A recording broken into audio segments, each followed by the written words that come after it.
안녕하십니까. 반갑습니다. 오늘은 제3부 당군조선의 해체와 만주 대륙의 암흑기입니다. 당군조선의 붕괴는 단순히 한 왕조가 끝난 사건이 아니었습니다. 그것은 만주와 한반도 북부를 하나의 문명권으로 묶고 있던 고대 질서의 해체였으며, 또한 천손의 이름으로 백성을 통합하던 거대한 정치 제천 군사체제 붕괴였습니다.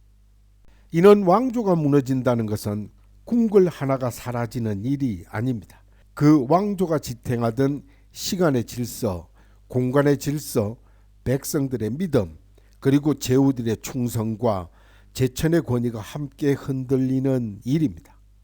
이는 당군조선 말기의 혼란은 바로 그런 의미에서 고대 만주 문명의 첫 번째 대붕괴였습니다. 그리고 고조선 말기의 정치적 균열입니다.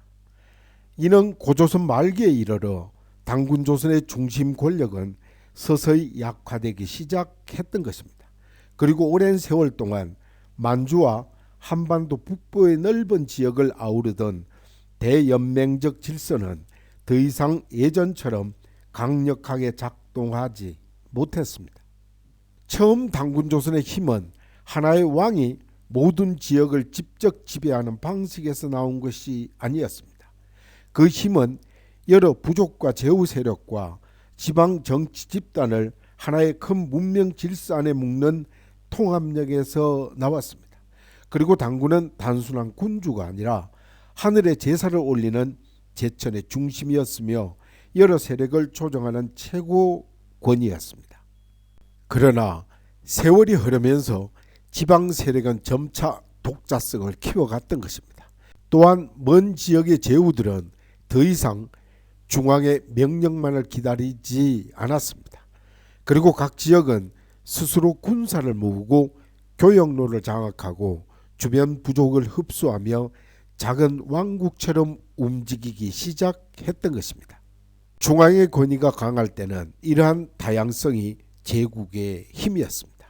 그러나 중앙이 약해지자 그것은 곧 분열의 씨앗이 되었습니다. 따라서 고조선 말기의 정치적 균열은 갑자기 터진 반란 하나로 설명될 수 없습니다. 그것은 오랜 시간 누적된 중심과 주변의 긴장과 왕권과 제후권의 충돌이었으며, 또한 제천 권위의 약화와 외부 세력의 압박이 함께 만든 구조적 붕괴였던 것입니다. 그러나 백성들은 여전히 당군 이름을 기억했지만 현실 권력은 이미 여러 갈래로 나뉘고 있었습니다. 즉 하늘의 질서는 하나였으나 땅의 권력은 갈라지고 있었습니다. 이것이 당군 조선 말기의 가장 깊은 위기였습니다. 하여 제47대 고열가 당군께서 태위와 입산입니다. 하여 당군조선의 마지막을 상징하는 장면은 제47대 고열가 당군의 태위와 입산입니다. 이 장면은 단순히 한 임금이 왕위를 내려놓은 사건이 아닙니다.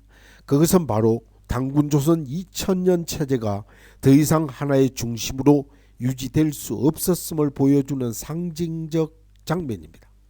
고열가 당군께서 무너져가는 나라의 마지막 왕이었습니다. 그리고 그는 단순히 왕자를 버린 것이 아니라 이미 균열된 천하를 더 이상 하나로 묶을 수 없다는 시대 한계를 주목한 인물이었습니다. 이는 왕이 산으로 돌아간다는 표현은 고대사에서 매우 깊은 의미를 가집니다. 그것은 정치 권력 포기이자 세속 질서에서 신성 질서로 물러남을 뜻하는 것입니다. 또한 왕이 궁궐을 떠나 산으로 들어갔다는 것은 왕권이 현실 정치의 중심에서 사라졌다는 뜻이며, 동시에 당군조선의 제천적 권위가 더 이상 국가체제를 지탱하지 못하게 되었음을 의미하는 것입니다. 그러나 이때 백성들이 느꼈을 그 충격은 상상하기 어렵지 않습니다. 이는 당군은 단순한 임금이 아니었기 때문입니다. 그는 하늘과 땅을 잇는 존재였으며 나라의 중심이며 조상과 후손을 이어주는 신성한 기둥이었던 것입니다. 그런 당군이 하루아침에 왕위를 내려놓고 산으로 들어갔다는 것은 바로 백성들에게 세상의 축이 무너진 것과 같았을 것입니다. 하여 왕이 사라지자 명령의 중심이 사라집니다. 그리고 제후들은 각자 살 길을 찾기 시작합니다. 또한 군사 조직은 흩어지고 제천 의례는 지역별로 나뉩니다. 그리고 백성들은 더 이상 자신들이 어느 나라의 백성인지 확신할 수 없게 되었던 것입니다. 이는 고열과 당군의 입사는 당군 조선의 종말을 알리는 침묵의 종소리였습니다. 그 순간부터 만주 대륙은 하나의 중심을 잃고 여러 세력이 각축하는 열국의 혼돈 시대로 들어갑니다. 하여 왕권 공백과 제후 세력의 분열입니다. 왕권이 사라진 뒤 가장 먼저 드러난 것은 바로 제후 세력의 분열이었습니다. 그동안 당군 조선이라는 큰 지붕 아래 함께 있던 여러 지방 세력들은 더 이상 하나의 명령체계 안에서 움직이지 않았습니다. 어제까지 같은 제천의 깃발 아래에 있던 세력들이 오늘은 서로 다른 길을 걷기 시작합니다. 그리고 어떤 세력은 옛 당군의 권위를 계승한다고 주장했으며 또한 어떤 세력은 현실적인 군사력과 경제력을 앞세워 독립을 선언했습니다. 또 어떤 세력은 외부 강국과 손을 잡고 자신의 생존을 도모합니다. 이같이 왕권 공백은 단순히 정치적 공백이 아니었습니다. 그것은 바로 정통성의 공백으로 이어집니다. 누가 당군의 뒤를 이을 것인가? 또한 누가 하늘의 제사를 올릴 자격이 있는가? 누가 흩어진 백성들을 다시 모을 것인가? 또한 누가 만주 대륙의 질서를 다시 세울 것인가? 이 질문에 답할 수 있는 중심이 사라지자 여러 세력은 저마다 자신이 정통이라고 주장하기 시작합니다.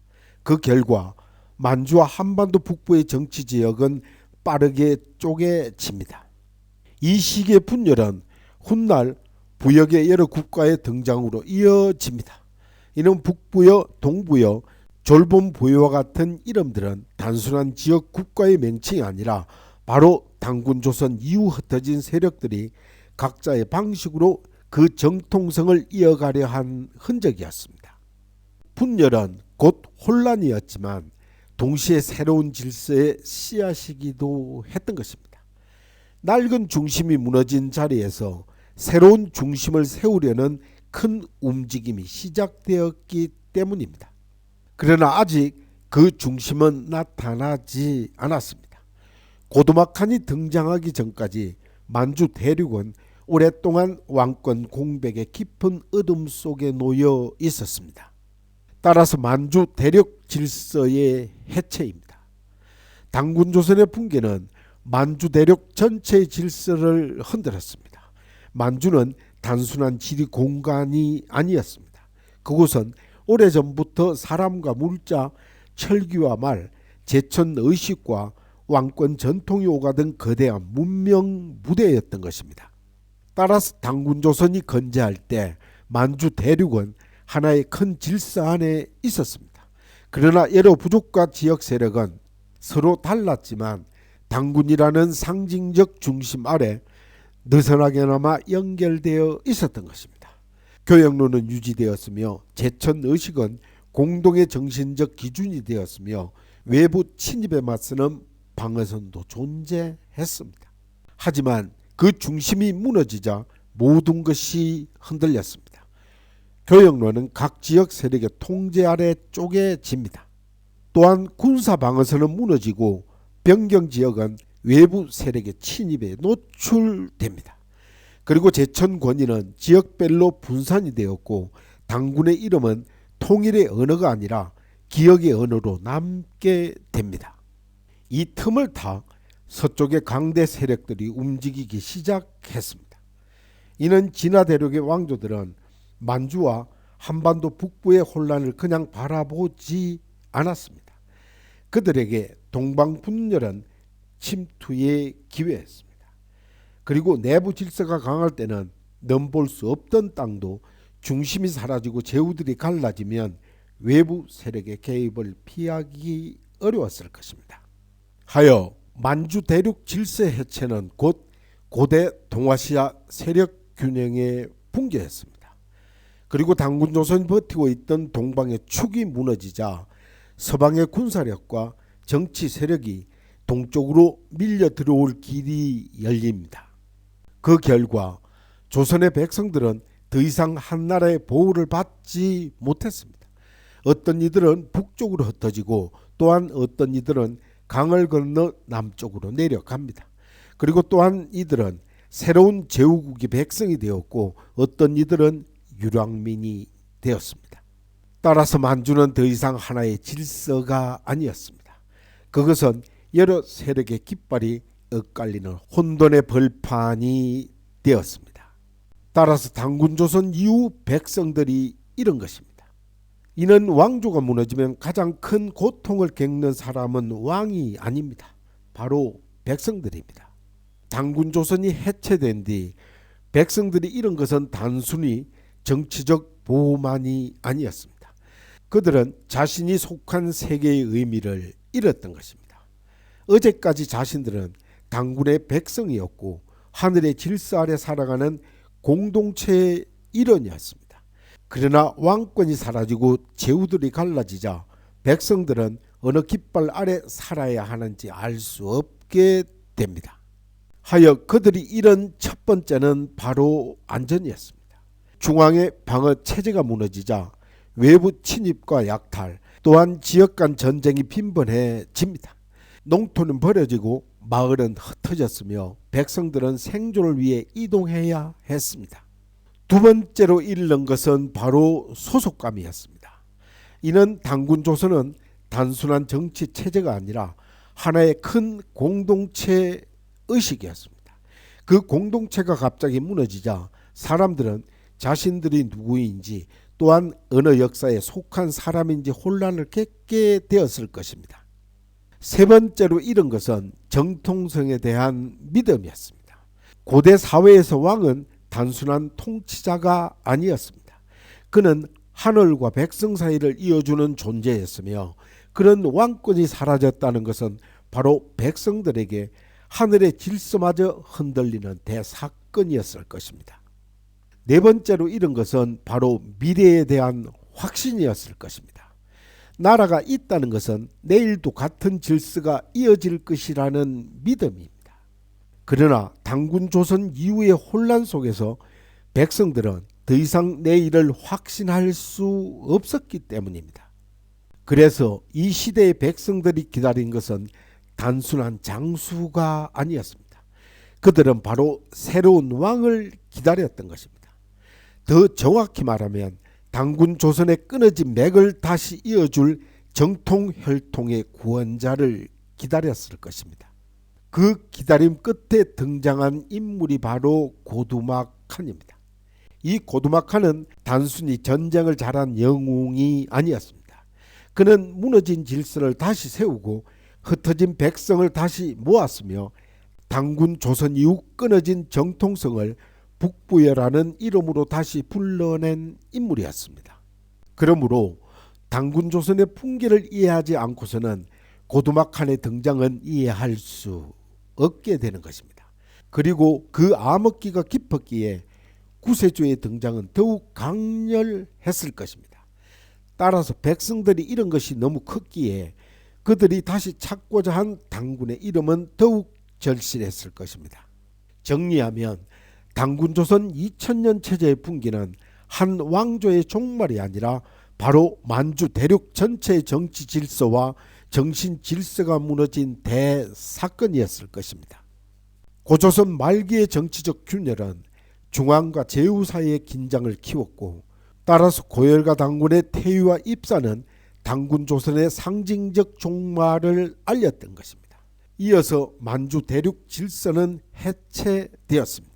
그 결과 백성들은 안정과 소속감, 정통성과 미래에 대한 믿음을 잃었던 것입니다. 그러나 역사는 완전한 절망 속에서도 다음 시대의 씨앗을 품습니다. 이런 단군조선이 무너진 자리에서 북부여의 혼란 속에서 고도막한이 등장합니다. 그리고 그 고도막한의 계보는 훗날 신라 고구려 백제로 이어지는 거대한 삼국 탄생사의 뿌리가 됩니다. 따라서 단군조선의 붕괴는 끝이 아니었습니다. 그것은 새로운 계보가 시작되기 전 만주 대륙이 겪어야 했던 길고 긴 암흑의 밤이 시작되었습니다. 다음 시간은 제4부 한무제 철기군의 동방 침략입니다. 단군조선 2000년 마지막 47대 고열가 단군께서 자진 퇴위하고 산속으로 들어가셨다. 네, 이만 줄이겠습니다. 감사합니다.